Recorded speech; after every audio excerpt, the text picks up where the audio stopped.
Hey guys, അപ്പോൾ നിങ്ങളൊരു AMDയുടെ CPU ഉള്ള ലാപ്ടോപ്പ് എടുക്കാൻ പോവുകയാണെങ്കിൽ നിങ്ങൾ ഈ ഒരു വീഡിയോ കാണുക. കാരണം നമുക്കറിയാലേ, നമ്മളൊരു ലാപ്ടോപ്പ് എടുക്കുന്ന സമയത്ത് അതിൻ്റെ CPU എത്ര ബെറ്റർ ആണെന്ന് അറിയണമെങ്കിൽ അതിൻ്റെ പേരിലേക്കൊന്ന് സൂക്ഷിച്ച് നോക്കിയാൽ മതി. അതായത് ഒരു ജനറൽ കമ്പാരിസണിന് വേണ്ടിയിട്ട് ഏതാണ് നല്ലത്, അല്ലെങ്കിൽ ഒരു CPU മറ്റു CPU ആയിട്ട് കമ്പയർ ചെയ്യുമ്പോൾ ഇത് ബെറ്റർ ആണോ എന്ന് എങ്ങനെ അറിയാൻ പറ്റും? നിങ്ങൾ അതിൻ്റെ പേരിലേക്കൊന്ന് സൂക്ഷിച്ച് നോക്കിയാൽ മതി അല്ലേ. അപ്പോൾ ഇതിനെപ്പറ്റി ഓൾറെഡി ഞാൻ മുന്നേ വീഡിയോ ചെയ്തിട്ടുണ്ട്, AMDയുടെ നെയിം നോക്കിയിട്ട് എങ്ങനെയാണ് നമുക്കത് കണ്ടുപിടിക്കാനുള്ളത്. പക്ഷേ ആക്ച്വലി AMD എന്താണ് അവരുടെ നെയിമിംഗ് സ്കീം അപ്ഡേറ്റ് ചെയ്തിരിക്കുകയാണ്. ഇനി ആ പണ്ടത്തെ രീതിയിൽ ചിന്തിച്ചു കഴിഞ്ഞു കഴിഞ്ഞാൽ നിങ്ങൾക്ക് കിട്ടാൻ പോകുന്ന ചിലപ്പോൾ പഴയ CPU ആവാനുള്ള ചാൻസ് ഉണ്ട്. അപ്പോൾ ഈ ഒരു വീഡിയോയിൽ നമ്മൾ അതാണ് പറയാൻ പോകുന്നത്. AMDയുടെ നെയിമിംഗ് സ്കീം എന്താണ്, എങ്ങനെയാണ് നിങ്ങൾക്കത് നോക്കിയിട്ട് ബെറ്റർ ആയിട്ടുള്ള CPU കണ്ടുപിടിക്കാൻ പറ്റുന്നത്. സോ തൊട്ടല്ലേ.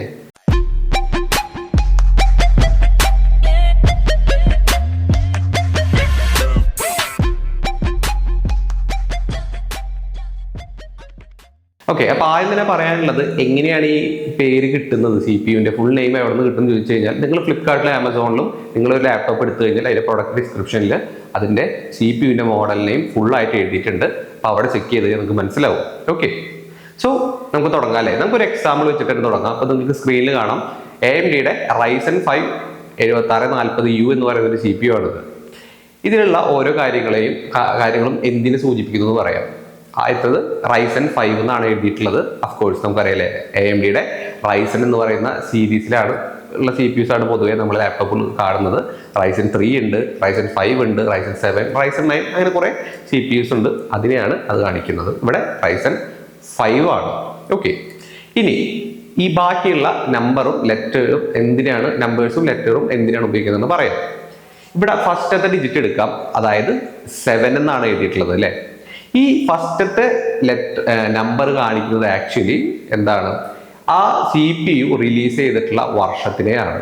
ഓക്കെ, നൗ AMD ഈ ഒരു നെയിമിംഗ് സ്കീം കൊണ്ടുവരുന്നത് 2023-ലാണ്. അതുകൊണ്ട് തന്നെ 7 എന്നാണ് നിങ്ങൾ കാണുന്നതെങ്കിൽ അതിനർത്ഥം ഇത് 2023-ൽ ഇറങ്ങിയിട്ടുള്ള CPU എന്നാണ്.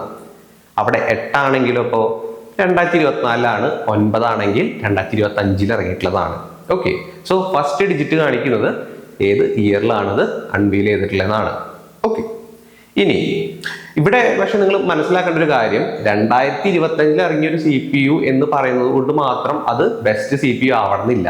ഓക്കെ, അതറിയണമെങ്കിൽ നമുക്ക് ബാക്കിയുള്ള നമ്പേഴ്സ് കൂടി ചെക്ക് ചെയ്യേണ്ടി വരും. ഓക്കെ, ഇനി രണ്ടാമത്തെ ഡിജിറ്റ്, ഇവിടെ രണ്ടാമത്തെ ഡിജിറ്റ് എന്നുള്ളത് 6 ആണ് അല്ലേ. ഈ രണ്ടാമത്തെ ഡിജിറ്റ് എന്തിനു കാണിക്കുന്നു? ഇത് ബേസിക്കലി റൈസന്റെ ഏത് CPU സീരീസ് ആണെന്ന് കാണിക്കാൻ വേണ്ടിയിട്ടാണ്. അതായത് Ryzen 3 ആണോ, Ryzen 5 ആണോ, Ryzen 7 ആണോ, Ryzen 9 ആണോ എന്ന് കാണിക്കാൻ വേണ്ടിയിട്ടാണ്.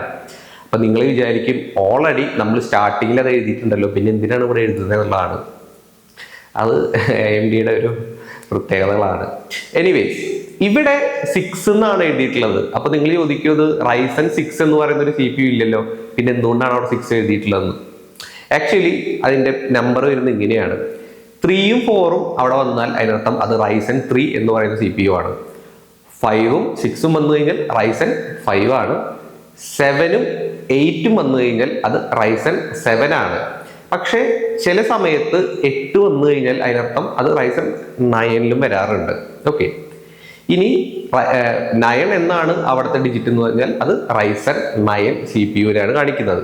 ഓക്കെ, സോ ഈ ഒരു നമ്പർ വളരെ എളുപ്പമാണ്. നിങ്ങൾ നോക്കിക്കഴിഞ്ഞാൽ ഇത് ചിന്തിച്ച് വയ്ക്കാൻ ബുദ്ധിമുട്ടുണ്ടെങ്കിൽ അതിൻ്റെ ലിങ്ക് ഞാൻ താഴെ കൊടുക്കാം, AMDയുടെ സൈറ്റിലേക്കുള്ളത്.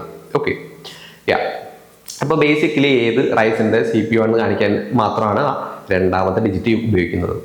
ഇനി തേർഡ് ഡിജിറ്റ് വളരെ ഇമ്പോർട്ടൻ്റ് ആയിട്ടുള്ള കാര്യമാണ്. ഇത് നിങ്ങൾ ശ്രദ്ധിക്കണം. അതിന് ഈ ഒരു തേർഡ് ഡിജിറ്റ് റെപ്രസെൻ്റ് ചെയ്യുന്നത് ആക്ച്വലി മൈക്രോ ആർക്കിടെക്ചറിനെയാണ്. ഓക്കെ, ഇവിടെ 4 എന്നാണ് എഴുതിയിട്ടുള്ളത് അല്ലേ. മൈക്രോ ആർക്കിടെക്ചർ അതായത് ഒരു CPUവിൻ്റെ ഏറ്റവും ഇമ്പോർട്ടൻ്റ് ആയിട്ടുള്ള ഒരു കാര്യമാണ് അതിൻ്റെ ആർക്കിടെക്ചർ. ആ ആർക്കിടെക്ചർ എത്രയും ബെറ്റർ ആവുന്നു അത്രയും എഫിഷ്യൻ്റ് ആയിരിക്കും ആ ഒരു CPU. ആൻഡ് ഇന്റലിനും AMDക്കും അവരുടേതായിട്ടുള്ള മൈക്രോ ആർക്കിടെക്ചേഴ്സ് ഉണ്ട്. AMDയുടെ മൈക്രോ ആർക്കിടെക്ചറിനെ അവർ വിളിക്കുന്ന പേരാണ് Zen ആർക്കിടെക്ചർ. ഓക്കെ, അപ്പോൾ ഈ ഒരു ആർക്കിടെക്ചറിൻ്റെ ലെവല് വലുതാണെങ്കിൽ അതിനർത്ഥം അത് എഫിഷ്യൻ്റ് ആയിരിക്കും എന്നുള്ളതാണ്. അപ്പോൾ ഈ ഒരു നമ്പർ, അപ്പോൾ പക്ഷെ നമ്മൾ ആലോചിക്കില്ല എങ്ങനെയാണ്. അപ്പം നമ്മൾ പക്ഷെ ആദ്യം അറിയണം AMDയുടെ Zen ആർക്കിടെക്ചറിന്റെ ഏറ്റവും പുതിയ ആർക്കിടെക്ചറിന്റെ നമ്പർ ഏതാണെന്ന് ആദ്യം നമുക്ക് അറിഞ്ഞാൽ മാത്രമാണ് ഇത് കമ്പയർ ചെയ്യാൻ പറ്റുള്ളൂ അല്ലേ. അതറിയണമെങ്കിൽ ജസ്റ്റ് ഗൂഗിളിൽ സെർച്ച് ചെയ്യുക AMDയുടെ Zen എന്ന് പറയുന്ന ആർക്കിടെക്ചറിന്റെ ഏറ്റവും പുതിയ ലെവൽ എത്രയാണെന്നുള്ളത്. ഇപ്പൊ നിങ്ങൾ സെർച്ച് ചെയ്ത് കാണാം Zen 5 ആർക്കിടെക്ചർ ആണ് ഏറ്റവും ലേറ്റസ്റ്റ് ആയിട്ടുള്ളത്. ഓക്കെ, ഇവിടെ 4 എന്നാണല്ലേ നമ്മൾ ഈ എടുത്ത CPU എഴുതിയിട്ടുള്ളത്. അതിനർത്ഥം അതിന്റെ ആർക്കിടെക്ചർ Zen 4 ആർക്കിടെക്ചർ ആണ്. അപ്പൊ ഓൾമോസ്റ്റ് ഒരു അത്ര പഴയതല്ല, ഏറ്റവും പുതിയതുമല്ല.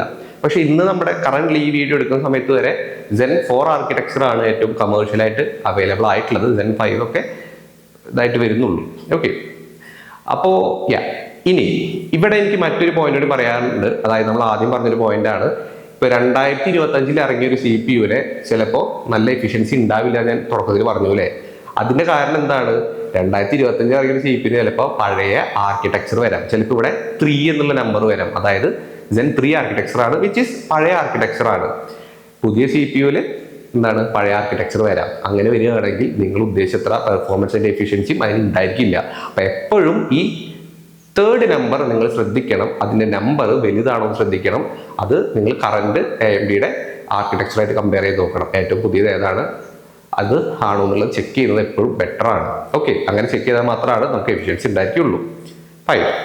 ഇനി 4ാമത്തെ ഡിജിറ്റ് ഇവിടെ 0 എന്നാണ് എഴുതിയിട്ടുള്ളത്. ഓക്കെ, ഈ 4ാമത്തെ ഡിജിറ്റ് കാണിക്കുന്ന ആക്ച്വലി ഏത് ലെവലിലുള്ള CPU ആണ്, ഈ കറന്റ് സെഗ്മെന്റിൽ ഉള്ള ലോവർ ലെവൽ CPU ആണോ അപ്പർ ലെവൽ CPU ആണോ എന്ന് കാണിക്കാൻ വേണ്ടി മാത്രമാണ്.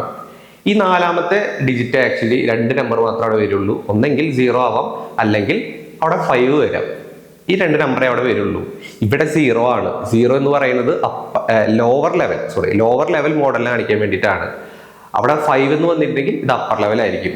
അതായത് ഈ Ryzen 5 7 ഈ 2023 ഇറങ്ങിയ ഈ ഒരു CPU സെഗ്മെന്റില് ലോവർ മോഡലാണ് ഇതെന്നാണ് കാണിക്കുന്നത്. ഓക്കെ, ഇനി ഇവിടെ 5 വന്നാൽ ഇതിന്റെ പേര് എങ്ങനെയായിരിക്കും?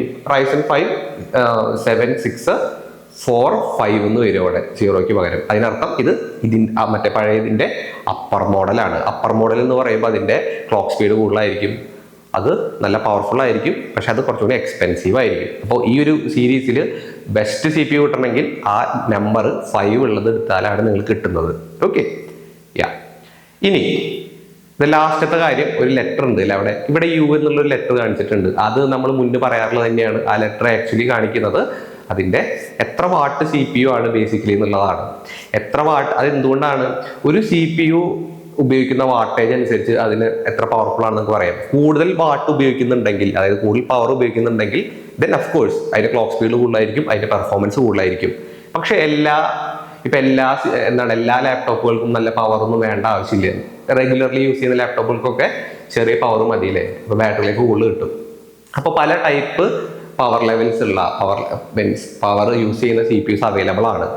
ഈ U എന്ന് പറയുന്നത് 15-നും 28 വാട്ടിനും ഒക്കെ ഇടയിൽ വാട്ടേജ് ഉള്ള CPUs ആണ്. നോർമൽ അത്ര വളരെ പവർഫുൾ ആയിട്ട് CPUs അല്ല അവര്. ഓക്കെ, ഇനി ഇവിടെ HS വരാം, HX വരാം. HS എന്ന് പറഞ്ഞാൽ HS എന്നാണ് വരുന്നെങ്കിൽ 35 വാട്ടിന് മുകളിലുള്ള CPUs ഒക്കെ ആയിരിക്കും. HX എന്ന് പറഞ്ഞാൽ 55 വാട്ടിനൊക്കെ മുകളിലുള്ള CPUs ആയിരിക്കും. 55 വാട്ടിന് മുകളിലൊക്കെ എന്ന് പറയുമ്പോൾ നല്ല പവർഫുൾ ആയിട്ടുള്ള CPU ആണ്. ഇതും ഇതിന്റെ ലിങ്ക് ഞാൻ താഴെ കൊടുക്കാം. നിങ്ങളിത് കാണാപ്പാഠം പഠിച്ചിരിക്കേണ്ട ആവശ്യമൊന്നുമില്ല. ബേസിക്കലി മനസ്സിലാക്കുക, ഓരോ ലെറ്ററും കാണിക്കുന്നത് എത്ര വാട്ടേജിനെയാണ്. ആൻഡ് അതിന്റെ വാട്ട് ഉപയോഗിക്കുന്ന പവർ കൂടുതലാണെങ്കിൽ അഫ്കോഴ്സ് അത് നല്ല പവർഫുൾ ആയിരിക്കും, പക്ഷെ അത് എക്സ്പെൻസീവ് ആയിരിക്കും. അത്തരം ലാപ്ടോപ്പുകൾക്ക് ബാറ്ററി ബാക്കപ്പ് എന്ന് പറയുന്നു അതിനനുസരിച്ച് ഓഫായിരിക്കും. ഓക്കെ, അപ്പോൾ ഒരു കൺക്ലൂഷനിൽ പറയാനുള്ളത്, നിങ്ങൾ എപ്പോഴും ഈ എല്ലാ നമ്പറുകളും ഒരുമിച്ച് ചെക്ക് ചെയ്യണമെന്നാണ്. ഞാൻ പറഞ്ഞു ആദ്യത്തെ നമ്പർ ഏത് വർഷത്തിലാണ് കാണിക്കുന്നതെന്ന് പറഞ്ഞു. പക്ഷെ പുതിയ CPU ആണെങ്കിൽ പോലും അതിന്റെ ആർക്കിടെക്ചർ നോക്കി കഴിഞ്ഞാൽ മാത്രമാണ് അതിന്റെ എഫിഷ്യൻസി മനസ്സിലാവുള്ളൂ. അത് കഴിഞ്ഞ് 4ാമത്തെ നമ്പർ നോക്കി കഴിഞ്ഞാൽ മാത്രമാണ് അതിന്റെ അപ്പർ ലെവലാണോ ലോവർ ലെവൽ CPU ആണോ മനസ്സിലാവുള്ളൂ. ലാസ്റ്റ് ഈ ലെറ്റർ നോക്കിയാലാണ് എത്ര വാട്ട് CPU ആണോ മനസ്സിലാവുള്ളൂ. അപ്പോൾ ഇത്രയും നിങ്ങൾ ഒരുമിച്ച് നോക്കിയാൽ മാത്രമാണ് ഒരു CPU, എസ്പെഷ്യലി AMDയുടെ ഒരു CPU എത്രയും പവർഫുൾ ആണ് എന്ന് നിങ്ങൾക്ക് മനസ്സിലാക്കാനായിട്ട് പറ്റുള്ളൂ. ഓക്കെ, സോ എല്ലായ്പ്പോഴും പറയുന്നത് പോലെ തന്നെ ഈ വീഡിയോ ഇഷ്ടപ്പെട്ടത് ലൈക്ക് ചെയ്ത് സബ്സ്ക്രൈബ് ചെയ്യുക. അതല്ല ക്ലിക്ക് ചെയ്ത് കാണുന്നവരെ ബൈ.